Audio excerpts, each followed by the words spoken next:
Good morning, YouTube. Today behind us here, we have a brand new Bendpak 10,000 pound two post that we're going to be installing. Part number on it is XPR10XLS-181. And we've never done this before. This is the first for us. And so we're going to see how this goes. We'll just give you a rundown on how the whole installation process goes and the uncrating. And yeah, follow us through the whole process. That looks important. Set our manual. I've had on my phone for weeks. Yeah, I haven't read it. Huh? I haven't read it. I haven't read any of it. You haven't read any of it? Nope, so this is gonna be all new to me. It's all done.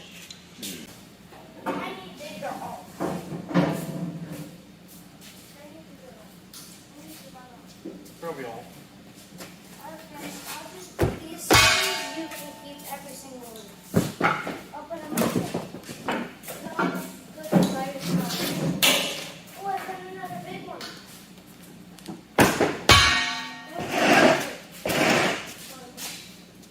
I'll put all the fires.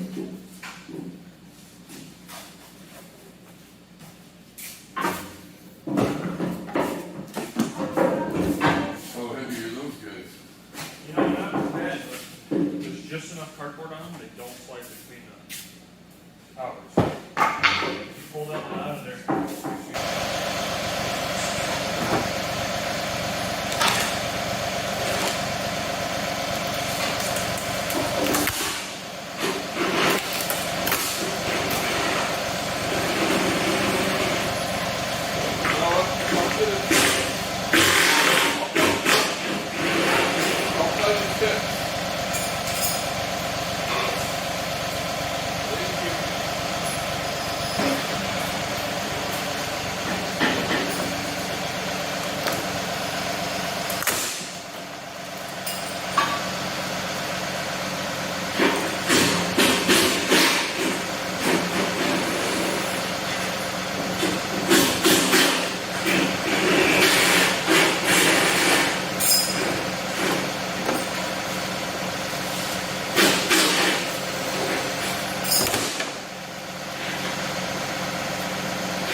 one bolt to this side, and come up a little bit, I'll try to get that bolt going.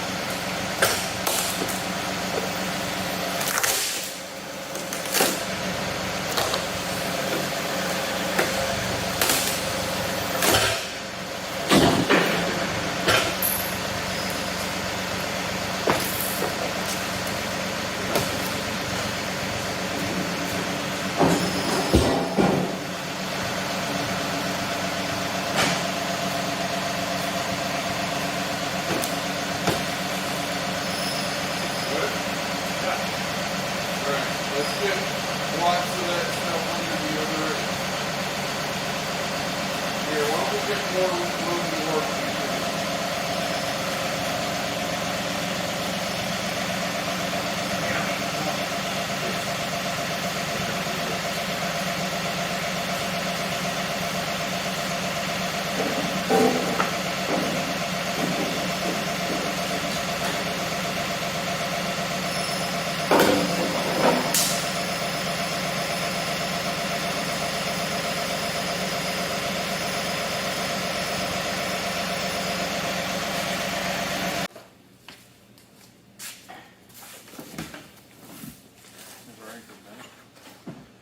You know, I'm not gonna lie. I think they're kind of stressing this whole contamination stuff a little much. I mean, it's a hydraulic system. I get that. But I'm Yeah, but sure that if they don't stress it, there's people that are just going to be working in the worst of conditions Yeah. and get it all screwed. But I mean, like, think about how many, like, farmers and shit just throw, that's good enough for hydraulic oil, and throw some dirty shit in there that's 100 years old. Well, I get all that. You know what I mean? But they still have the responsibility of making sure they Yeah. make sure you get this thing up with Cause the one person that gets it all dirty and doesn't work right, and say, well, why ain't they coming?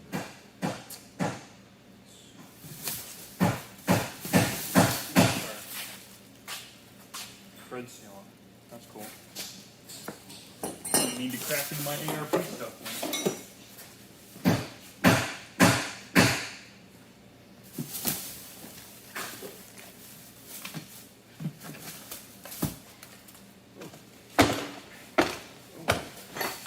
Look at this. They did send us one. Perfect. I'd much rather read through the paper manual than the one downloaded on our phone. You know what I mean?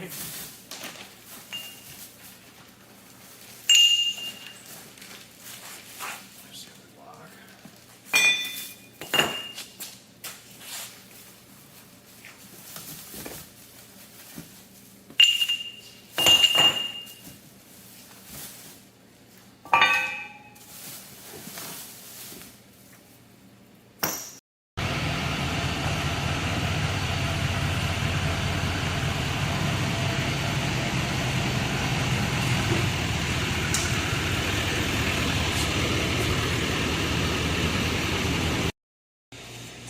All right, so after a couple hour long lunch break, we kind of decided to jump ahead a little bit here and stand towers up just to try to get a rough idea about where everything's going to sit.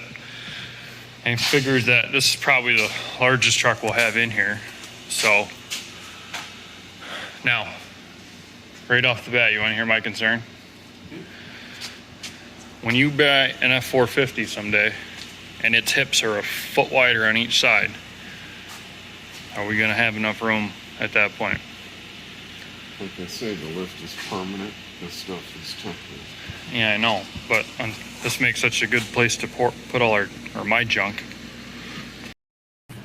So one of the things I wanted to go over here real quick that I forgot to cover while I'm sitting here reading the manual for my first time.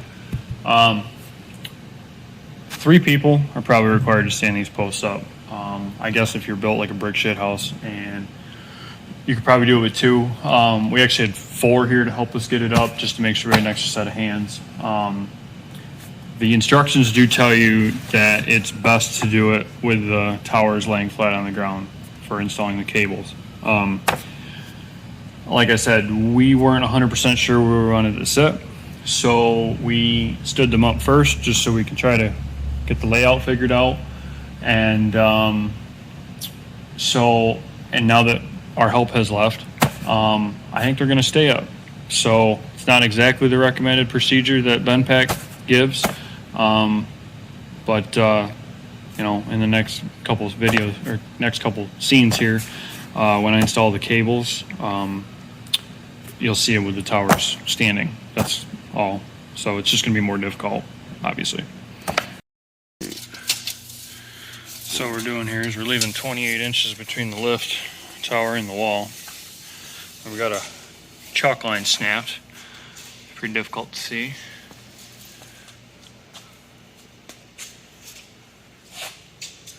Just trying to get everything square here. See, this tower's off just a little. We're gonna have to move this one.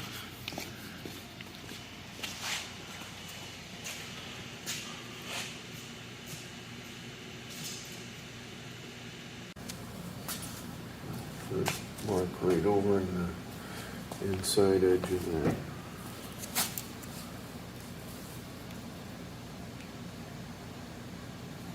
Yep.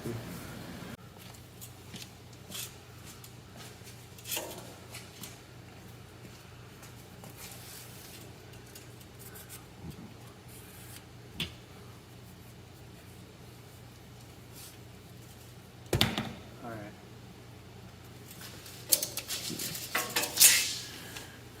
Now, since we know where we want it, and it appears that it's in the right place, do you want me to trace it now? So when it comes time to grind the floor around? That far off from level. Okay. Plumb.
So now we got all the holes drilled for this post. We got it moved out of the way. We're getting the floor dried here. When we were grinding this area to get everything a little more level, we found it was best to keep the dust down using a a grinding wheel for the grinder. Initially, I showed everybody how we had the vacuum, but the shop vac was getting plugged up within like a minute. So we just decided to keep putting a little more water to it here on the floor, kept the dust down, did a good job. So now before we put this post in place, we're gonna get everything dry and dry the bottom of the lift as good as we can, and we'll get it into place. The one thing I do want to note is when it comes to drilling all the holes, this is 5,000 PSI with concrete with fiber, and it is harder than woodpecker lips. And so I know almost nothing about masonry, but I would have to imagine if we had one of the bigger industrial style hammer drills, we would have done a little better. We've been using like my M18 brushless, this M18 brushed that has spit some parts out of it now. We did use a borrowed Metabo hammer drill for a little bit, and we've got hours into drilling. So it might be worth the time to have somebody come and actually drill the holes with one of the big professional series masonry drills, or buy one if you have other uses for it, or even try to rent one if you can locally, because this has been a little bit of a bastard.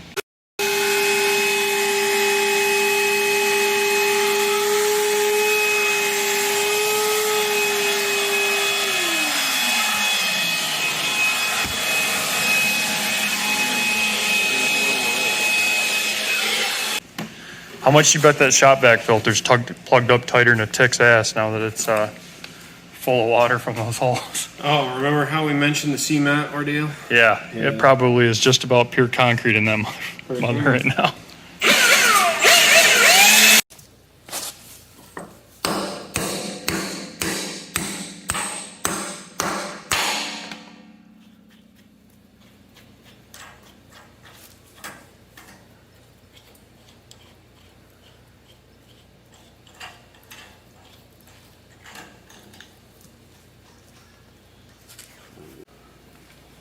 Yeah, so this is the part they stress to do while it's laying on its side. So now bolts are in it.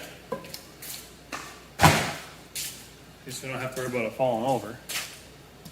So what's your plan here? Just slide that across, gives us a handle? Just couldn't get it Oh, okay, you're 2 just feet up. Jesus Christ. I can see why they wanted you to do that when gravity was not working against you. I'm just saying now that we know how to get that one. Oh, feeding this wire through or cable? Yeah. So what we did to feed the cable was we dropped the button end, they call it, down, not the one with the threads on it, down through here. And if your arms are long enough, that weld right there is the hook on the inside that you're going to. So you reach down, you can kind of feed it right into place, and you got to pull the pulley out of the bottom there. Just easy to do the reinstalling. Feed the cable around, and yeah, we're good to go now. So perfect. Time to get the other tower secured, I guess.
we're pretty close then, huh?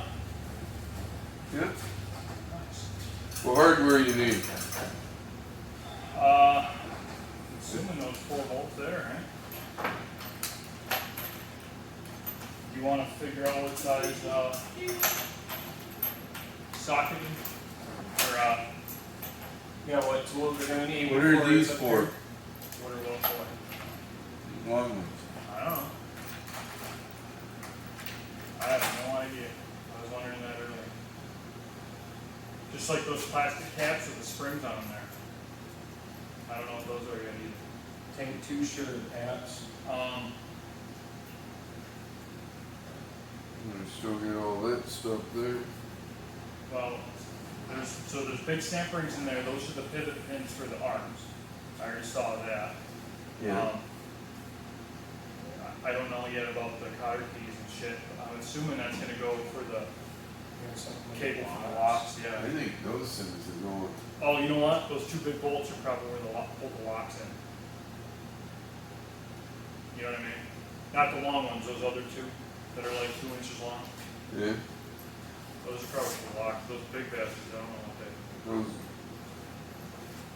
are for.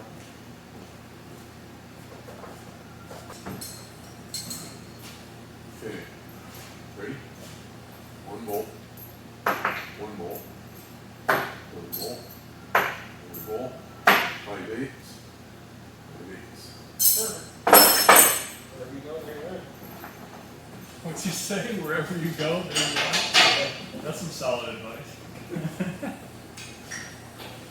I got you.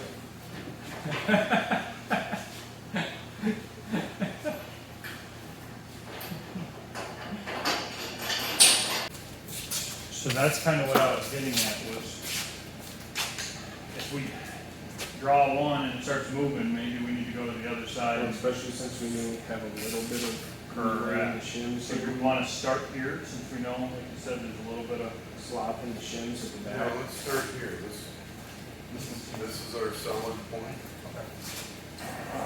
How far are we going first? let's go 50, right? And then we'll tighten it to 90 after. Right? Cross it around a little bit, please. 30, 50, something like that. Just make sure she's getting stuck. I forgot this starts at 50. Well, the other one would start at nothing. What's it? 250. Yeah, the other one would go to 150. So this is like 100 times more after that. And I can probably throw that calibration paperwork away. Calibrate that, probably some 7-year-old boy. You know what I mean? But, oh, 100%. When you calibrate 7,000 Harbor Freight torque wrenches a day. Does that make it in your YouTube video or? Oh no, we're hot right now.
So what we've done is we fed the cable down on the right side.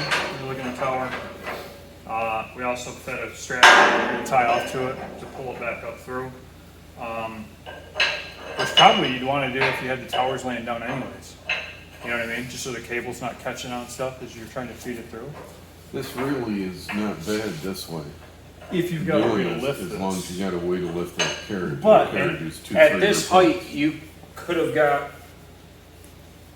pry bar underneath it to get it high enough up to use a floor jack or anything like that if you're. Right, yeah, you wouldn't necessarily even need like a tractor or a forklift or whatever, but I could see where Bendpak's, it's a liability, you know, because if that bastard falls on you, you're going to the ER. Yeah, Or the you're morgue. definitely. I'm not kidding you. These things must weigh 200 plus pounds. They're probably between 200 and 300. Yeah, They're the real deal. yeah, that thing's pretty stout. So all he's doing is we took the pulley out, the sheath they're calling it, to feed the cable through it, and then put the pin back in. So now we can go up here and reattach the cable. Okay.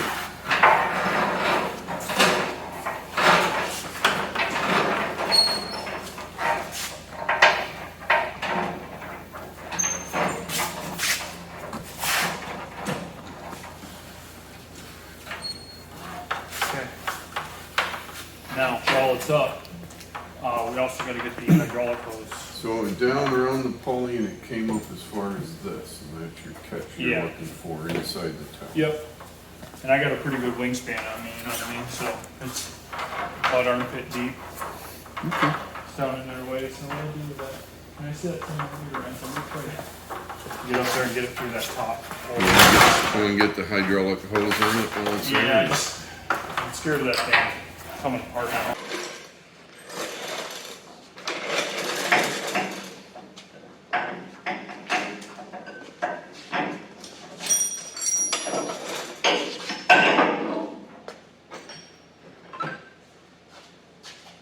Alright, you got tension on there?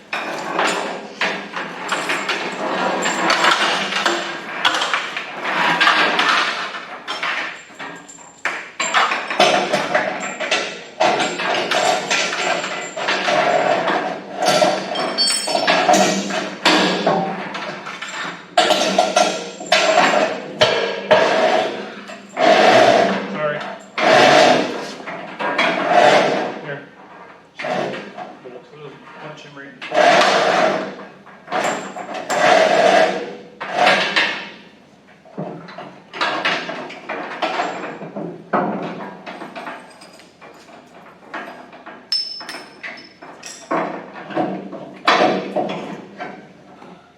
Now our shaft over here decided to extend itself. So that is right. Probably saw your mullet. Yeah. That fucking gross ass mullet. I just got excited. Don't hate it because you can't grow it. I could grow one. This is gross. Just my friend, trust me, it just wouldn't be the same. No, it wouldn't be the same. But I feel like it's more of a character feature, a personality thing. You know? yeah, and that's why I say you can't do it. No, no doubt. I don't know if it's more of a cleater thing or a Don Johnson. Since I got my old 1980s boat, you know, doing the mullet thing. We got a guy at work. I'm gonna say we had to take a funeral trip the other day to Utica, and he's got a mullet, has pet vipers and everything on. I was like, boy, are you gonna look out of place. Alright, so there's that. You got, what do you need? I'm gonna have to raise it up more at this. Okay. The shaft extended out and the shaft's still right down on the bottom. Alright. So after doing the other side, which is a kind of a pain, it's way easier to just do this through this access cover on the back side of the post. You take, they call it the service plug out, and it's just this Allen pipe thread screw. And then you can get into the bottom of the cylinder here and get access to that. It's best to have a friend or a brother who just walked off hold the other side up. Get this fitting threaded in. And that's with the carriage up. Take the filter off. Yeah. I gotta go another. That looks alright. So you just want to make sure when you do this, you clock it so it's 90 degrees out this way. So when we start feeding the other cable down, which is doing now.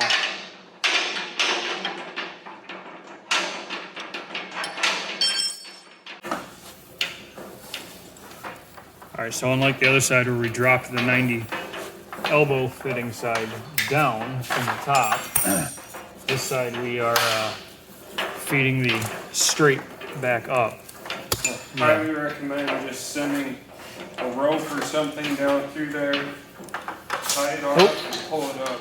We fought to the other side. Yeah, the issue is that you've got all the square, solid nubs on the back of the carrier or trolley, or it's got to have some sort of name. But so it catches on every single one of them, which is a good time. So we fed the 90 down on the other side, and it's obviously just a larger fitting to catch on even more stuff. So this side we dropped the same ratchet strap or rope or whatever down and tied it off.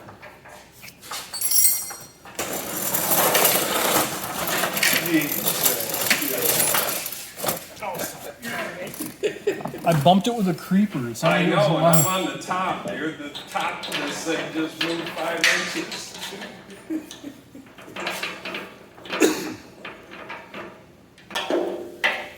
All I was trying to do was just get the hydraulic hose somewhat up top, so when we're up on the scaffolding right here. Yeah, it's ready to go.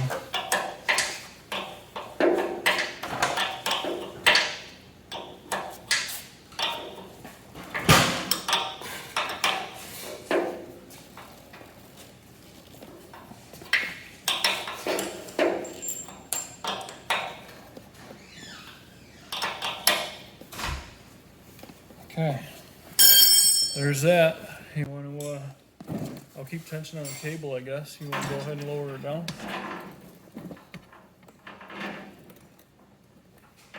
And it's important when you are raising and lowering the trolley, if you're doing it vertically like this, to keep tension on it, just because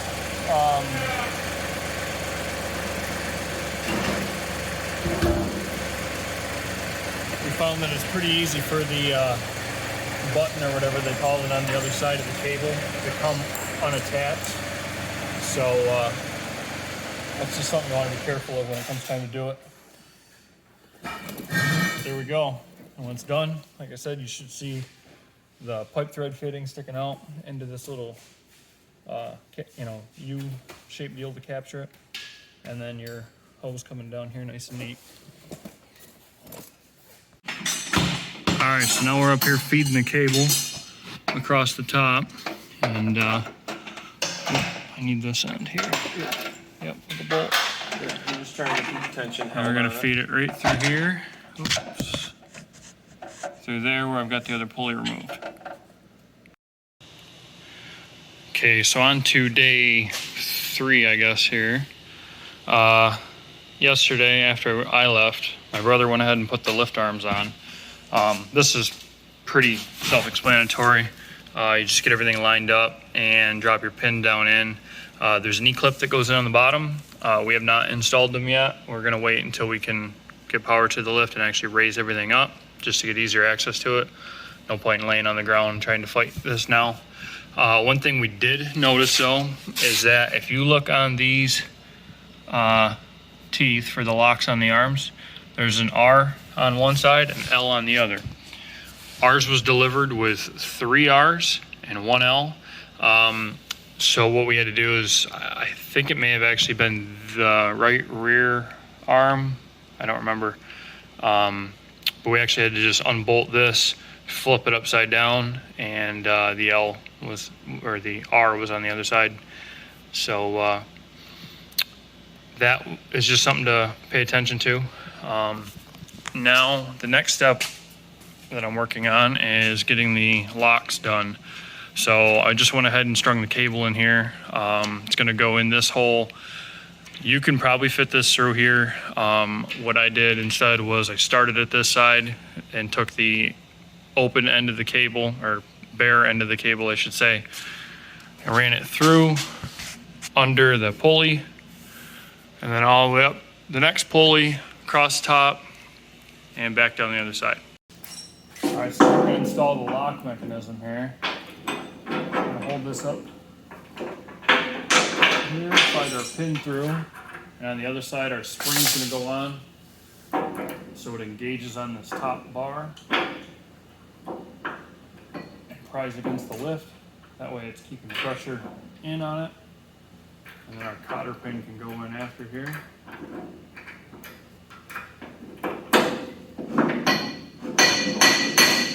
Just make sure that springs and moves freely. And we've got pretty much the exact same thing here on the power side as well. Let me see, we got the lock's gonna go in first. Slide our pin through.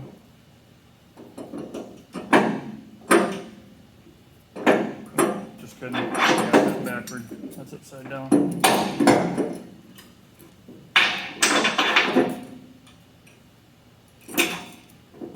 And then we're gonna pry our spring in here. And same thing, cotter pin in. Just like that. Now going back to this side, you've got to actually install the cable here. So how the instructions show you to set it up is slide it across that top bar and then push this guy on here just to retain the cable.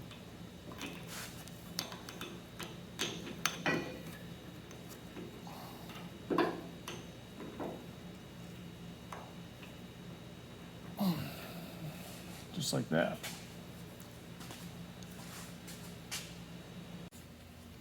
And then for the cable routing on the power side, just make sure it stays under the pulley on the inside. You're gonna go over this bar, and then on this bar, there's a hole between the two washers, and you route the cable through there, and then you can tighten the two jam nuts up, locking your cable in place. So it says in here just to take the tension out of it, so you can kind of feel when you start to get a little, got the slack taken up. And then, I guess I'm gonna go ahead and snug these up. I'm not gonna leaf these down so I don't crush the cable, just in case I gotta do some further adjusting with that later. It appears they're both working. The other thing I forgot to mention too was these two nuts are 18 millimeter. Not that that's a huge piece of advice, but anything to help save you running around trying to grab hardware after you've already got parts in your hands. So I want to get the safety cover installed. I'm just going to go ahead and get those two screws started a little bit first, just so they're easier to get this on, and then slide the cover over the screw slots. Tighten our screws up here.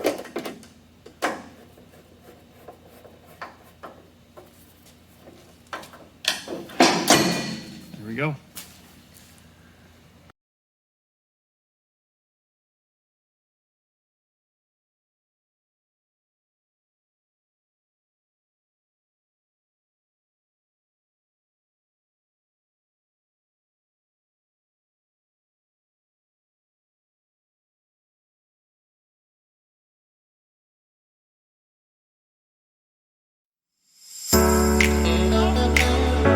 Alright, so we had our professional electrician come over and wire everything. So we got our conduit bent up, our safety switch, they're going to get covered for them. So we got the lift arms up a little bit, and the left side, well, camera left here, is definitely a little on the lower side. So now we got to look into how to get everything leveled. And we are going to use the cables here, that 1 1/16 nut, and make our adjustment.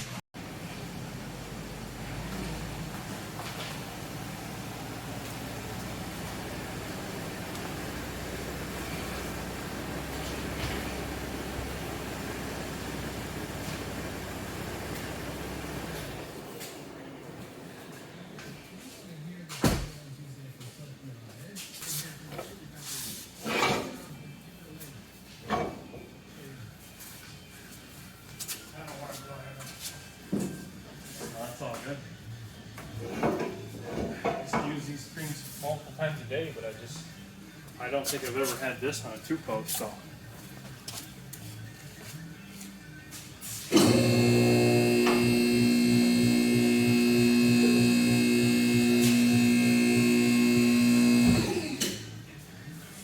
It just clears up.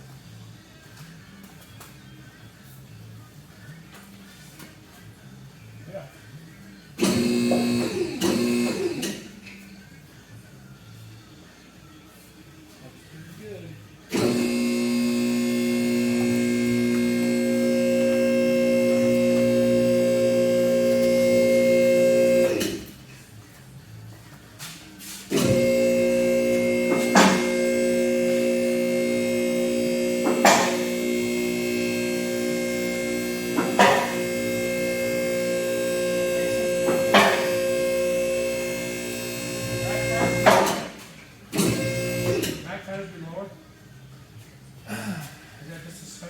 Yeah, some of it's suspension, some of it's the way the frame was sitting on the ground. You know, I was looking at that too.